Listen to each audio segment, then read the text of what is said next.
চারধাম যাত্রার শেষ গন্তব্য শ্রী বদ্রীনাথ ধাম। উত্তরাখণ্ডের উচ্চ হিমালয়ে অলকানন্দা নদীর তীরে অবস্থিত এই তীর্থভূমি আমাদের বহু দিনের স্বপ্ন, আর আজ সেই স্বপ্ন পূরণ হতে চলেছে। আমরা গৌরীকুণ্ড থেকে সকাল সকাল বেরিয়ে পড়েছি বদ্রীনাথের উদ্দেশ্যে যাবার জন্য। কেদারনাথের যাত্রা ছিল কঠিন কিন্তু ভক্তিতে ভরা, আর পাহাড় ডিঙিয়ে আমরা পৌঁছেছিলাম শিবের কাছে। আর আজ আমরা নারায়ণের পথে চলেছি। আর এই যে রুহি, তোমার কিছু বলার আছে? এখানে ড্রাইভার ভাইয়া রুহিকে গিয়ারে হাত দিয়ে গাড়ি চালানো শেখাচ্ছে, আর রুহিও সেটা খুব এনজয় করছে। আমাদের এই চারধাম ভ্রমণ করার সময় সব সময় মনে হয়েছে একটা শুভ শক্তি সব সময় আমাদের চারপাশে রয়েছে। এখনো পর্যন্ত বদ্রীনাথ যাওয়ার রাস্তাটা বেশ ভালোই রয়েছে। রুহি এখানে সিটের নিচে বসে পড়েছে। ও বলেছে ও সারা রাস্তা এইভাবেই বসে বসে যাবে। ভিউটা দেখো, দারুণ লাগছে। এবছরই আমার ভ্যালি অফ ফ্লাওয়ার্স যাবার কথা ছিল, বাট এই বদ্রীনাথ হাইওয়েতে ল্যান্ডস্লাইড হয়েছিল বলে যেতে পারিনি। এখনও অবধি সেরকম ল্যান্ডস্লাইডওয়ালা রাস্তা তো চোখে পড়লো না, জানি না আগে আছে কিনা। বলতে না বলতেই ল্যান্ডস্লাইডওয়ালা রাস্তা চলে এলো। দেখুন কি ভয়ঙ্কর লাগছে, মনে হচ্ছে পুরো পাহাড়টাই যেন নিচে নেমে এসেছে।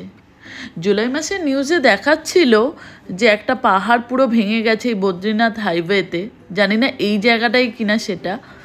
দেখে তো ভীষণ ভয় লাগছে। যত গাড়ি সামনের দিকে এগোচ্ছে, মানে বদ্রীনাথের দিকে এগোচ্ছে, তত রাস্তা যেন আরও ভয়ঙ্কর হয়ে উঠছে। রাস্তাতে বেশ বড় বড় পাথর পড়ে রয়েছে, একটু গাড়িতে লাগলেই ব্যাস।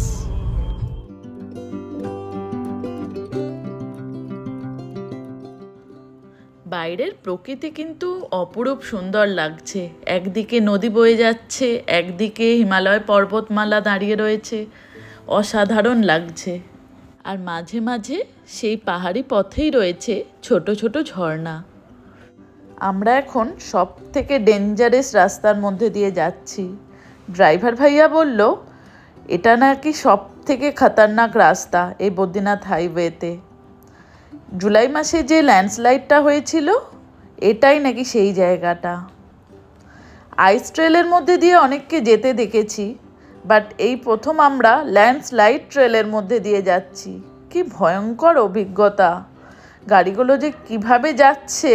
আর এই রাস্তাটা নন্দপ্রয়াগ জাস্ট ক্রস করে এসেই পড়বে।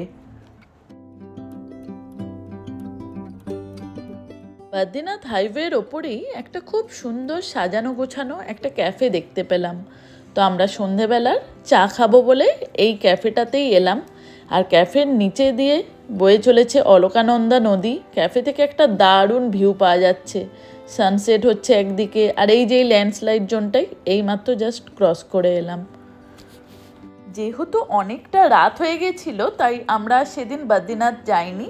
পিপালকোটিতে জিএমভিএনের গেস্ট হাউসে রাতটা কাটিয়ে পরের দিন বদ্রীনাথের উদ্দেশ্যে বেরিয়ে পড়ি।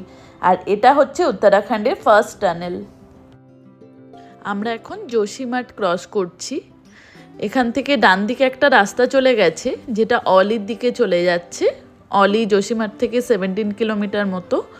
আর আমরা সোজা বেরিয়ে যাচ্ছি বদ্রীনাথের দিকে।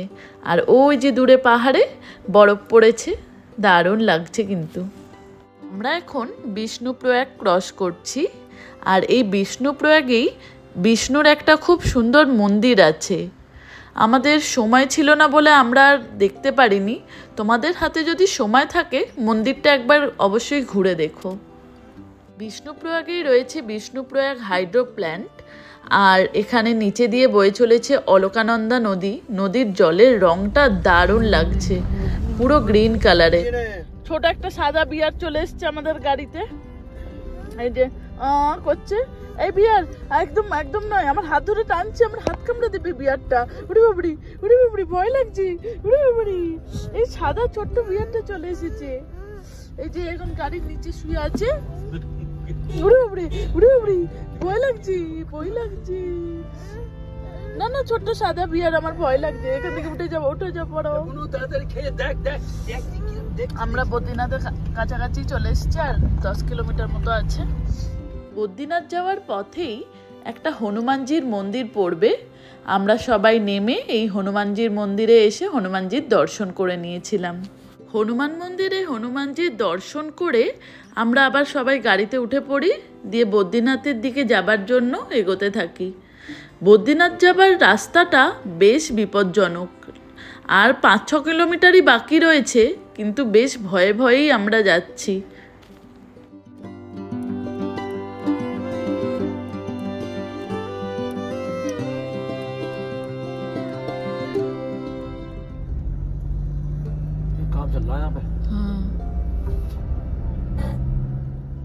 লম্বা সফর শেষে অবশেষে পৌঁছালাম শ্রী বদ্রীনাথ। কেদার বদ্রী যাত্রার এই শেষ ধাপে হৃদয় ভরে উঠেছে এক অপার্থিব শান্তিতে।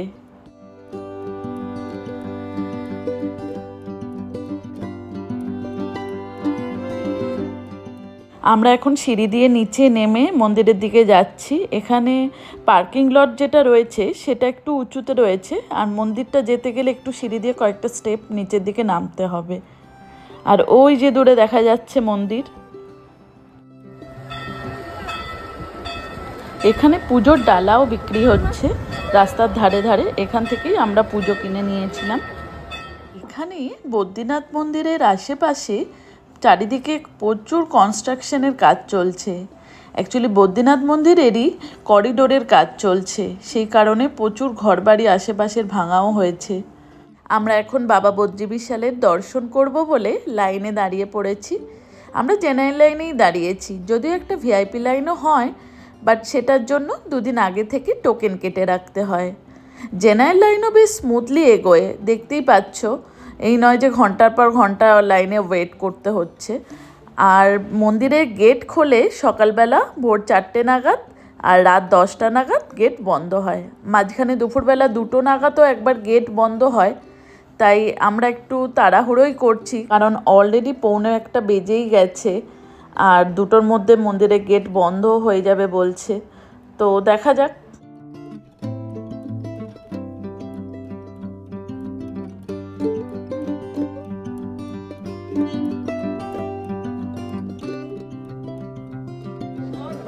আমাদের বদ্রীনাথ মন্দিরে পুজো দেওয়া হয়ে গেছে, জাস্ট আমরা ঢুকলাম আর তারপরেই গেটটা বন্ধ হয়ে গেল। কারণ 3টের সময় গেট বন্ধ হয়ে যায় ভোগের জন্য, সরি 2টোর সময় বন্ধ হয়ে যায়, 3টের পরে আবার খোলে।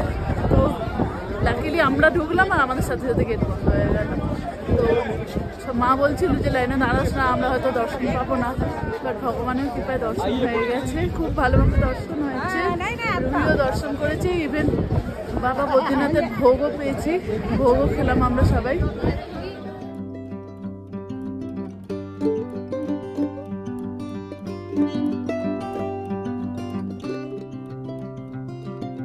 বদ্রীনাথ মন্দির দর্শন করেই আমরা পরের দিন চলে এসেছিলাম মানাগ্রামে। মানাগ্রাম বদ্রীনাথ মন্দির থেকে 3 কিলোমিটার দূরে অবস্থিত, আর এটাকে ভারতের শেষ গ্রামও বলা হয়। একটা জিনিস দেখলাম, মানাগ্রামের প্রত্যেকটা বাড়ির দেওয়ালে বিভিন্ন ধরনের দেবদেবীর পেন্টিং করা রয়েছে, আর এই পেন্টিংগুলোই মানাগ্রামের বৈশিষ্ট্য। আমরা এখন সবার প্রথমেই এসছি গণেশ গুফাতে। এই যে বাঁ সাইডে এই অন্ধকার মতো জায়গাটা দিয়ে গুফার ভিতর ঢুকতে হবে।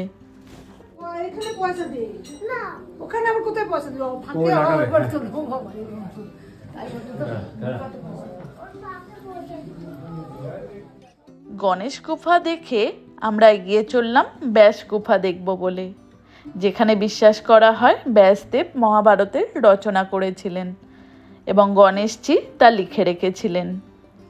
মানাগ্রামে প্রবেশ করলেই যে জায়গাটি সব থেকে বেশি আকর্ষণ করে তা হলো এই ব্যাস গুফাই। ব্যাস গুফায় ঢুকলেই সামনেই চোখে পড়বে এক বিশাল পাহাড়, আর দূর থেকে দেখলে মনে হবে কেউ যেন এক বই খুলে রেখেছে, আর তার পৃষ্ঠাগুলো স্তরে স্তরে সাজানো রয়েছে। কিছু দূর এগোতেই সরস্বতী নদীর গর্জন শুনতে পেলাম। এখানে সবাই বলছে তিব্বতে বিখ্যাত মানস সরোবর লেকেরই এক জলধারা নেমে এসেছে ভারতবর্ষের দিকে, আর সেই জলধারারই এক ক্ষুদ্র অংশ মানাগ্রামের মধ্যে দিয়ে বয়ে চলেছে। তো এই সেই জলধারা, যেই জলধারা সবাই পান করছে এবং নিয়ে যাচ্ছে, আমরাও তাই করলাম। আর এই সেই সরস্বতী নদী, যা শুধুমাত্র মানা গ্রাম থেকেই দেখা যায়। পুরাণে বলা হয়েছে সরস্বতী নদী একসময় দৃশ্যমান ছিল, পরে সে অন্তর্ধান করেন।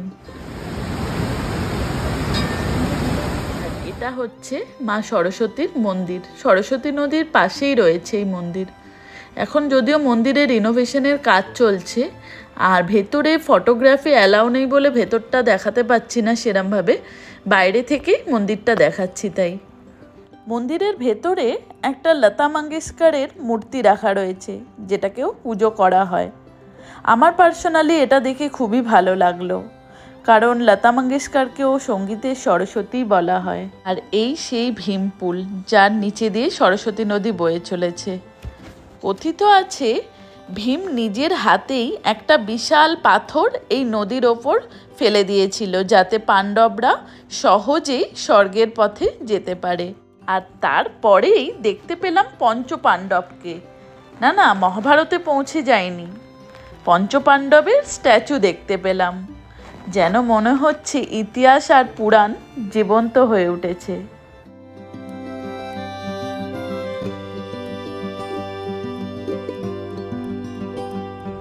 আমরা এখন ইন্ডিয়ার সব থেকে প্রথম চায়ের দোকানে বসে চা খাচ্ছি। এই যে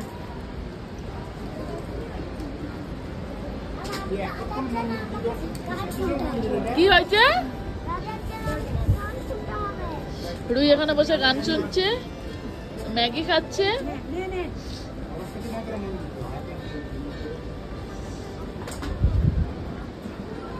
বন্ধুরা, মানা গ্রামে গেলে আপনি শুধু প্রাকৃতিক সৌন্দর্যই দেখবেন না, বরং অনুভব করবেন ভারতীয় পুরাণ, ইতিহাস, সংস্কৃতির এক অমূল্য অধ্যায়। তাই যদি কখনো বদ্রীনাথ দর্শন করতে আসেন, তবে অবশ্যই ঘুরে আসবেন মানা গ্রাম থেকে। বিশ্বাস করুন, এই ভ্রমণ আপনার হৃদয়ে চিরস্মরণীয় হয়ে থাকবে। আমাদের চারধাম যাত্রা শেষ, আর আজকে আমরা বদ্রীনাথ থেকে ঋষিকেশের জন্য ফিরে যাচ্ছি। আর যেতে যেতে যে এরকম একটা দৃশ্য উপভোগ করব, এটা আমি স্বপ্নেও ভাবিনি। চারধাম শেষ হলেও আমাদের মনে রয়ে যাবে হাজারো স্মৃতি। সেই যমুনোত্রী থেকে শুরু করে গঙ্গোত্রী, কেদারনাথ পেরিয়ে আজ বদ্রীনাথ এসে এই সব কিছুর যেন এক অপূর্ব পরিণতি পেলাম। সত্যি ভগবানের কৃপা ছাড়া এ যাত্রা সম্ভব হতো না। সব ধামেই ছিল এক অনন্য অভিজ্ঞতা। জয় বদ্রী বিশাল, জয় চারধাম।